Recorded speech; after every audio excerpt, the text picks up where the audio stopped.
just want to treat patients and care for them well and go home and get well paid for it. I don't know any other model that does that. Who wants to manage a big staff? Number one stressor is staff, right? So why are you managing so many? Don't. You don't need them. Hello, everybody, and welcome to another episode of the Raving Patients Podcast. As you know, I'm your host, Dr. Len Tao. To begin with, I want to thank our sponsors, both the DocSites and Dental Intelligence, for their support, which allows me to record these episodes and give you amazing content that you can take back and use in your practice. Today's episode is called A Solution for Hygiene and Insurance Issues. My guest is Dr. Ron Schefdore, who is really going to enlighten me about how a practice without a hygienist can thrive. Dr. Ron Schefdore practiced clinical dentistry in the western suburbs of Chicago for 37 years, and is also a speaker, coach, and mentor to dentists. He and his wife, Donna, purchased their first office for $75,000. For 17 years, they built 3 hygienist-free, out-of-network, very profitable practices, employing 6 associates and a staff of 30. He retired from clinical dentistry in 2020. He now shows other dentists how they can flourish with a no hygiene and no or limited in-network insurance programs. So, Ron, thank you for joining me today and welcome to the Raving Patients Podcast. Oh, thank you for having me on. So I know we tried to do this in the past, but there were some technical problems and we weren't able to get it done. But I reached back out to you. And part of the reason I reached back out to you was, and I just started to let you know this, that I retired from dentistry in 2022. So a couple years after you, but I'm a lot younger than you. Sold my practice to my associate who took over. And she called me a couple weeks ago to let me know that my hygienist, the one I hired almost 10 years ago, abruptly had to leave practicing hygiene. She had some medical issues and she just decided it was over. And she literally just said, I'm done, and left. So she's had a very hard time finding, without hiring temporaries, which, sometimes are not the best. Very hard time finding hygiene. And I said, well, I think we should learn more from Ron to see how he has created these practices that flourished with a no hygiene model. So that's the impetus for me reaching out to you, just so you know, and the listeners should know that as well. Well, I'm glad that you reached out. I actually retired the first time at 42 years old. I sold that 17-year practice because it just drove me crazy. 30 monkeys to manage. And I knew that I just wanted to treat patients. I didn't want to manage monkeys. So first time was at 42, developed another business model with no hygiene and out of network, but it was much, much different, much smaller. And I got rid of all the stress. And I love being a dentist for the next 20 years. So the second retirement was at 62. Got it. Well, I'm 49 and I'm retired and I'm done with dentistry. Obviously, I have another career that I love and I work very hard at, but dentistry is not in the cards and will no longer. I moved to Florida for a reason, Ron. The reason I moved to Florida was I knew I didn't have a Florida license. And at almost 50 years old, I wasn't going to get a license or wasn't going to take the test to get a license. So I knew this was the perfect place for me. So, and I can only commute so much and so often. So it actually worked out really well. So, I want to kind of talk through this model so people who are listening, understand a little bit more about it, because obviously it's a very different model. So can you just briefly describe what a no hygienist model looks like, how it works, the pros and cons of having something like this? What it did for me, and I'm just going to be real selfish because I set up this practice just for me. And I says, I want to have a practice where I'm getting rid of the things I don't like. So it's not for everybody. But for me, I enjoy sitting with patients, talking with them. I enjoy doing the larger cases and not being interrupted. So the hygienist just didn't fit into my world. Now, there's a value to the hygienist. This is nothing to bash hygienists, nothing bad with hygienists. It just wasn't for me. I didn't want to do this stuff. I didn't want to be in network and do a high volume. The way it works is you see one patient at a time, and the patients are scheduled whenever they want to come in. But, my recares are sprinkled, and you limit how many you do per day, but they're sprinkled in between the rough restorative. So for me, it was a break of going and BSing with a patient for 30 or 35 minutes on a recare. I thought that was just a lot of fun.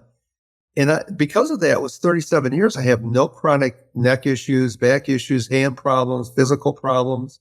I really think a big part of not being overly stressed and not having chronic health issues is because I was able to take a break several times a day and do recare and get with patients. Talk to me what a typical day would look like. So the practice I sold was an out-of-network practice. We accepted insurance as a form of payment, but we were not contracted with any insurance fees or any rates. So can you talk about what would be an ideal day? I know you mentioned you like bigger cases. Not every practice is able to do that, but assuming that there's a mix of procedures and then you sprinkle in the hygiene, can you just walk through so someone can understand what a typical day looks like?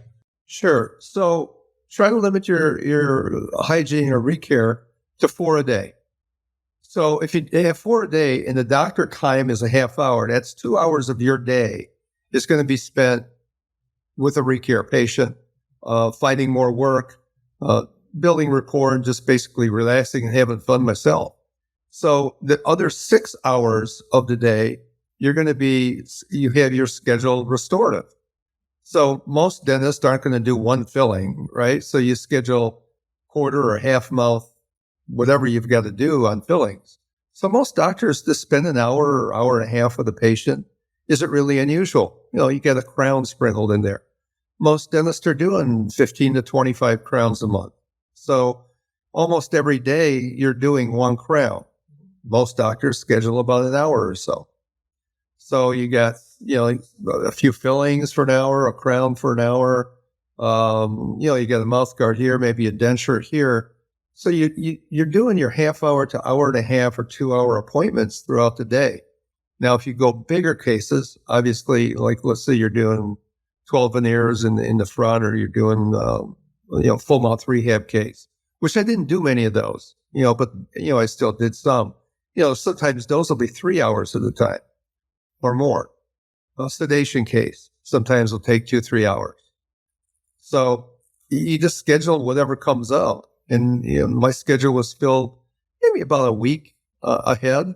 Really wasn't scheduled, maybe a week to 10 days. It wasn't that packed. I was only looking, you limit your patients during this model that you don't do on others. Like everybody thinks you got to have 1,000 patients. I talk to every desk, I got to have 1,000 or 2,000 patients. Active patients. That's just bullshit. There's not who wants to see 1,000 or 2,000 patients? I never had more than 375 active patients. And I always did 1 million and brought home more than 50%. Always. Decades. Any dentist could do it. Every dentist I coach doing this is doing the same thing. They can go to my DRS coaching systems page and hear some testimonials from them. Their videos on there. It's easy to do. It's much more difficult to do some of this if you're in network, which is why when you're out of network, because you're able to really control the fees that you charge, you can basically flourish with an out of network / no hygiene practice. Yeah. So if you have 1,000 or 1,500 active patients and you go out of network and half of them leave, that's fantastic. That's all you care. Go out of network. Don't be afraid to go out of network. Half the patients love you and they'll stay. They're not going to go to the cheapest dentist in town. For crying out loud, I live in a rich community. Do you think we're going to go to the cheapest dentist in town? You want to keep the people that appreciate you, that will pay for you. And, you have to make sure that you give them payment plans and easy ways to pay, too.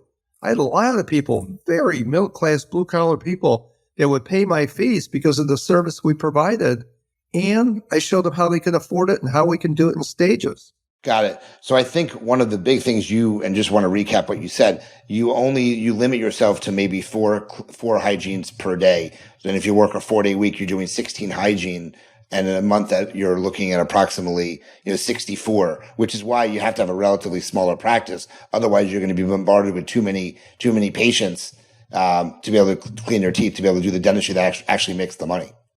Right. And, I don't suggest that dentists, once you get in your 40s or older, maybe 50s for some, I don't suggest working 5 days a week doing dentistry. I think it's too hard. I think, I worked 4 days a week for, decades. If you want to work 5, I think it's good while you're younger. But I don't think as you get older, it's healthy to do. Go with your family 3 days a week and go. That's more important. The balance. That's what I loved about this model is the balance is so much better than a PPO model or me having 3 practices and making millions of dollars a year. For what? I was living this thing 7 days a week. That's crazy.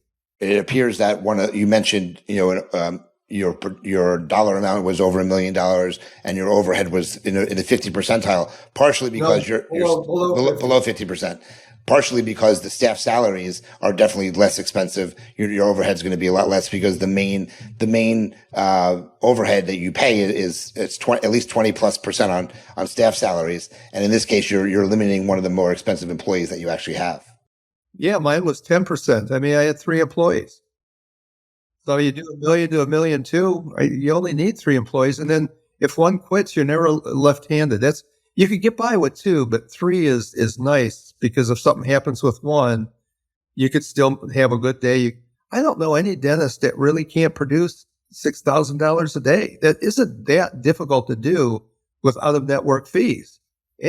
Most dentists could do this. It definitely sounds really interesting. I mean, I worked 3.5 days a week in my practice from when I first bought it in 2007. In 2017, I bought it an associate and dropped to 2 days. So I haven't obviously worked 5 days or ever 5 days in my life in the practice. And that's why I have no neck or back I have no physical ailments at this point in my career. Cost to bring a new hygienist in there was insanely high. So they've been getting quotes anywhere from $50 to $75 an hour. So that is a very big differentiation here, is that you're saving that cost when it comes to trying to bring a new hygienist in. I'm assuming it's very difficult if you already have a hygiene model without having to fire employees. I think it happens when you're either starting a practice and looking to change up the way you're doing things, or you have a situation like occurred in my former practice where the hygienist had to abruptly leave. Yeah. Well, you know where the biggest savings is? You would think it's in the staff salaries, which is interesting, but it's actually secondary. Every dentist, no exception, that changed to this model, they diagnose a lot more work. And think about it. If you're spending 30, 35 minutes in the mouth with a patient instead of a 2-minute hygiene check that a lot of dentists do with a PPO model, and you guys don't believe me that you don't do that because I've been in a lot of offices and talked to over 500 in the last few years. That's exactly what happens. So who's going to find more work, me or them? Who's going to build a rapport? Who's going to get more acceptance on larger cases? Me, because I'm there longer with the patient. That's the biggest savings right there. Got it. So when did you said that if I remember correctly, you said at 42 years old, you retired for the first time. And then yes. So prior to that, you had a hygiene model, I'm assuming. I did not. When I was in dental school, I was done up requirements early. And so they said, well, you're not graduating. The state's giving us money. You're not going to graduate early. So what do you like to do? And at that time, cosmetic dentistry didn't even exist.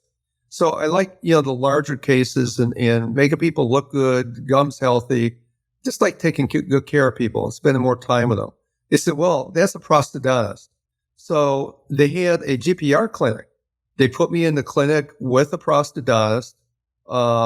And we did full mouth rehabs my senior year. That's all I did senior year. So that was my interest. And there was a hygienist and a dental assistant in that GPR program. So I was doing these full mouth rehabs and chair hopping and go, this is crazy. I'm working on a full mouth rehab case and I'm taking breaks to go do a 1-minute exam. I'm not even catching any work. I got my mind back on my full mouth rehab. Why would I do this? And the prosthodontist says, hey, I don't even have a hygienist because of that. So when I got out of school, I go, why would I want a hygienist? That just doesn't make any sense to me. It never made sense. So I didn't do it. So throughout your entire career, you never had a hygienist. Interesting. So you mentioned you retired at 42 for the first time, and then you came back and you had multiple practices at that point, and you ran an associate-driven group practice, I'm assuming then. Yeah, the first 17 years. That's the one I sold because it just drove me nuts. And then when you came back, obviously no hygiene model, and you worked for another 20 years. So what made you return after 42 to come back again? That's a great question because I had to do a lot of soul searching. My wife, God bless her, she's so smart. She says, look, you need to take a year off and figure it out, what you like to do and what you want to do. And I'll tell you, I looked at a lot of different businesses, a lot of different things to do. And I always came back to, there was something about treating a patient and doing a larger case even smaller cases. There's just something about doing a good job with people that just made me feel good. I just enjoyed that. I enjoyed working with my hands. I enjoyed having my own place. There was a lot of things that I just really enjoyed. When I looked at all these other businesses, it just didn't give me the fulfillment that I had really being a dentist if I could just get rid of all the things I didn't like. So that's what I set up. I just set up a practice that I said, this is what I like to do, and this is the way I'm going to do it. So, we start off, not all doctors are the same. So I developed these 12 questions actually for myself years ago to say, okay, how am I going to set up this model? And so that model that I set up for myself, it lasted 20 years, enjoyed being a dentist. I use those exact same questions when doctors call me. I give it to them. I go, fill out this questionnaire because we have to customize the office to your likings. Now, that all doctors like the same treatment. Doctors are different. And so we have to find out what makes you happy and satisfied. So we develop a business model around those things. Sometimes we end up keeping a part-time hygienist to do the scaling, for example. There's some dentists that their hands are getting a little carpal tunnel, but they're just not comfortable doing scaling. They don't want to do that. Well, fine. We'll save that for the hygienist. But the real money is spending time with patients and diagnosing and converting the patients into treatment. And that's where, doctor, your time is best spent, not scaling teeth or cleaning teeth. Now, you also said that it obviously some of it also depends on what your dental assistants are able to do in your state. Like in Pennsylvania, we have expanded function dental assistants, and they're able to do coronal polishing and other things.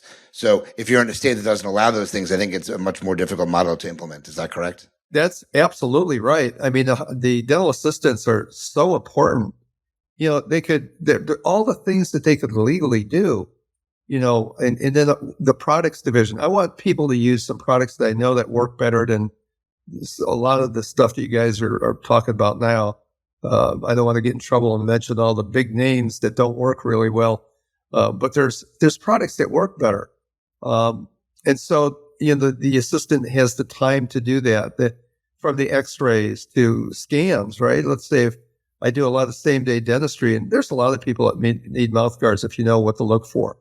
And so, the dental assistant, after I diagnose it on the recare visit, they can go ahead and take the scan right away, right? I don't even have to be involved. So dental assistants can do a lot of work. In addition, mine were cross-trained. So I always suggest that you have 3 cross-trained dental assistants. One will spend more time at the front, one will spend more time at the back, and then the other one, they go back and forth. And I tell you, that combination really works good. If one is sick, one quits, one moves. Hey, everybody knows each other's jobs. You're not sitting there. I never worry when I figured that out and finally wisened up to it, probably the last 15 years in practice. I really never, ever worried about if somebody was off for a day or quit. It really didn't matter much. Got it. So someone is here listening to or watching this, however they're seeing it, and it kind of piques their interest. Can you talk to me? How does someone go about setting up this type of model for an already established practice? Let's put it that way. I don't know exactly how they answer that because you just change to it. Keep it to 4 recares a day. Put your restorative work in between. I mean, that's pretty well easy. And what do you think you tell the patients? How do you go from a hygiene practice where there's a hygienist to all of a sudden having no hygienist? Do you have some verbiage? Do you have some suggestions on how to go about discussing it with the patients? Because they're used to, we're taught to see a hygienist, so I'm just curious how you would handle that sticky situation in some practices sometimes. It was never sticky to me. I mean, it kind of came up, and this is nothing bad with hygienists. It's just the fact they go, well, I'm going to be cleaning your teeth today and doing an exam. So I'm going to be spending more time with you that most doctors in this area don't do. In fact, I'm the only one that will spend this much time with you. That's one of the benefits. And then number 2, I've been to school for 8 years. Hygienists have been to school for 4 years.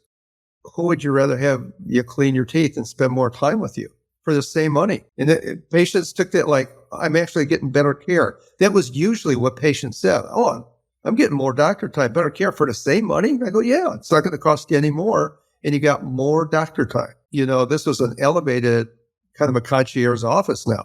Got it. Okay. All right. That makes sense. Now, ultimately, somebody implements this type of system. What are the expectations for the practice? Obviously, you're probably going to make a little less money, production wise, less production because you don't have a hygienist, more profit because you're decreasing your overhead. Okay.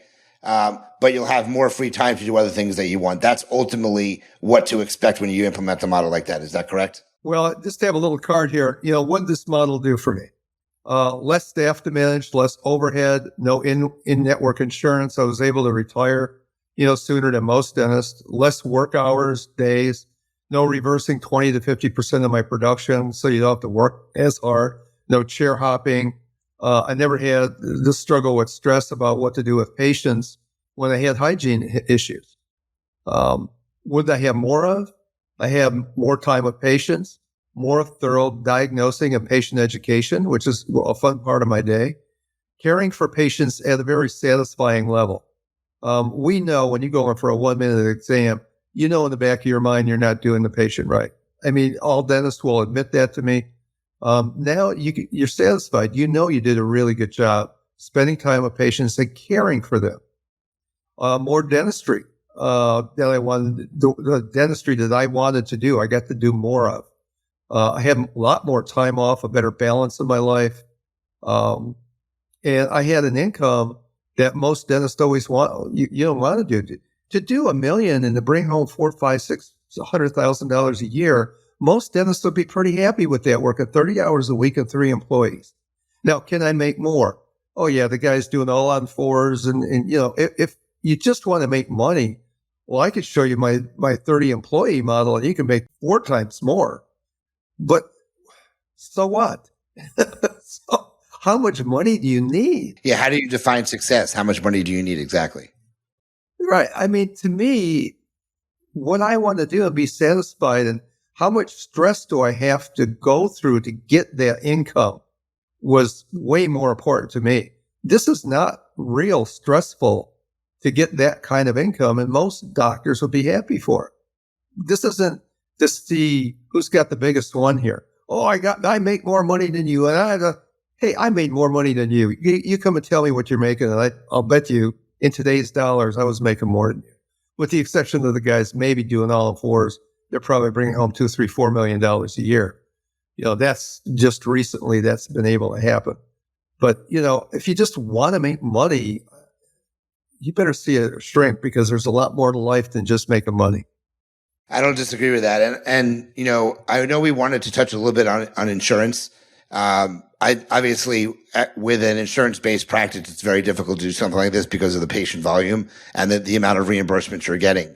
But I think you did point out during the conversation that if you are trying to drop insurances, so let's say you're in Delta and all these big networks, if you start dropping insurances, the dentist is always going to be concerned about losing patients. In this case, it's actually a good thing, because you're going to have less patients to deal with, but you're going to make more money on each patient you treat.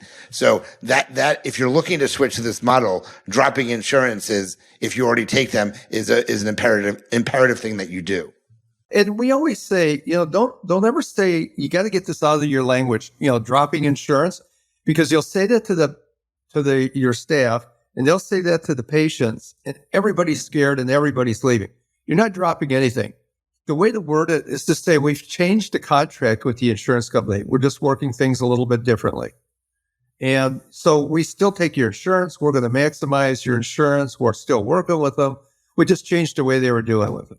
How come? Well, because they decided to decrease what they're going to give dentists, and dentists now nationwide are changing the contracts to dentists because we can't practice the way, and we can't give you the same care that we've always provided based on what the insurance companies are doing now. So we had to change the contracts with them. Gotcha. I like how you put that. So is there anything else that you felt was important to discuss regarding the no insurance, no hygiene model? No, I think I really discussed it. I mean, the biggest things of reducing stress, getting a balance in your life, getting the income that you want, all the things dentists want, this gives them. The vast majority of dentists that I talk to, we just want to treat patients and care for them well and go home and get well paid for it. And this does that I don't know any other model that does that. Having 2, 3, 4 columns of hygienist doing, single tooth dentistry because you can only spend 20 minutes with a patient and have us. Who wants to manage a big staff? Number one stressor is staff, right? So why are you managing so many? You don't need them. I don't necessarily disagree with that at all. So, Ron, so I told you I'd like to do this fun section. It's called Pod Decks. I'm going to ask you some different questions regarding on the business side of things, and answer them as quickly as you can. We'll go through like 8 to 10 of them in a couple of minutes, and then we'll end the podcast. So, question number 1: What is one skill or trait you feel is imperative to be successful in business? Communication. Describe Mondays for you in one word. Enjoyment. It's because you're retired. So when I was working, I look forward for Mondays. Okay. What methods do you use to keep focused? A lot of talking to myself. Looking in the mirror, knowing who I am. This is a tough one for people. So if you had to open up a lemonade stand tomorrow, if you had to open a lemonade stand, what would you call your stand? The best lemonade. When you were a kid, what was the first thing you wanted to be when you grew up? I wanted to own a ice cream and snow cone shop.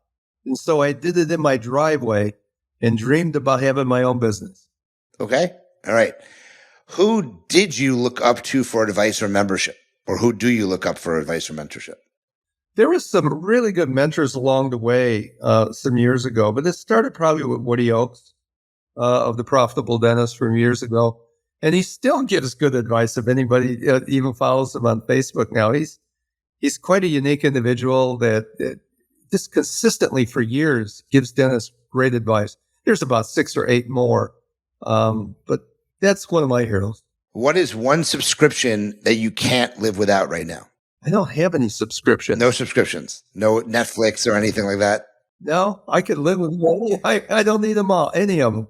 Next question. Do you make a to-do list every day, weekly? When do you do it? Every day. I've got it on my desk. That's been one of the things that's been very successful for me my whole career.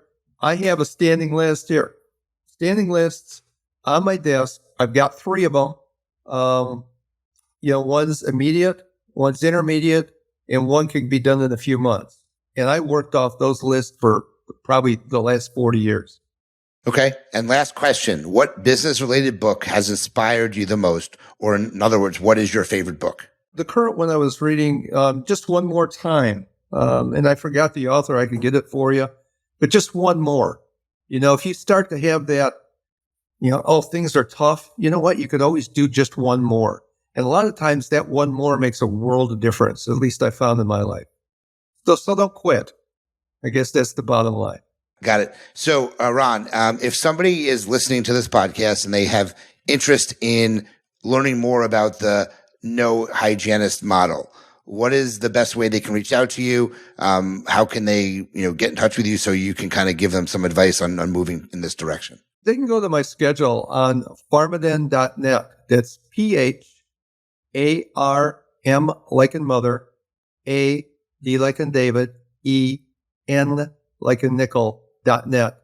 It's my dental supplement, stealing vitamin with a double-blind study. But I've got my schedule on that website that you can go to. Okay, great. And do you have an email address they can use as well if they want to email you? Sure. ChicagolandDentalOffice@gmail.com. It's ChicagolandDentalOffice@gmail.com.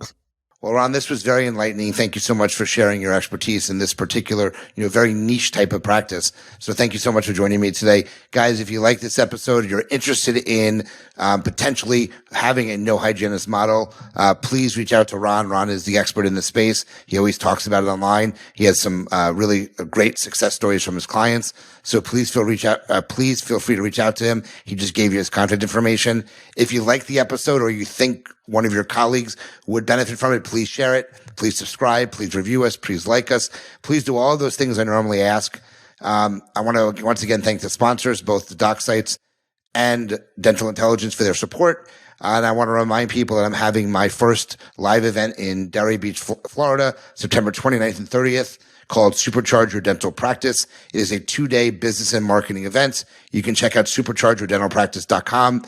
You can use the word reputation, the code reputation, to save $100 on your registration. And as I end all of my webinars and seminars and conversations, remember, your reputation matters. Until the next episode, Ron, thank you so much for joining me today, and we'll talk to everyone soon. Thank you.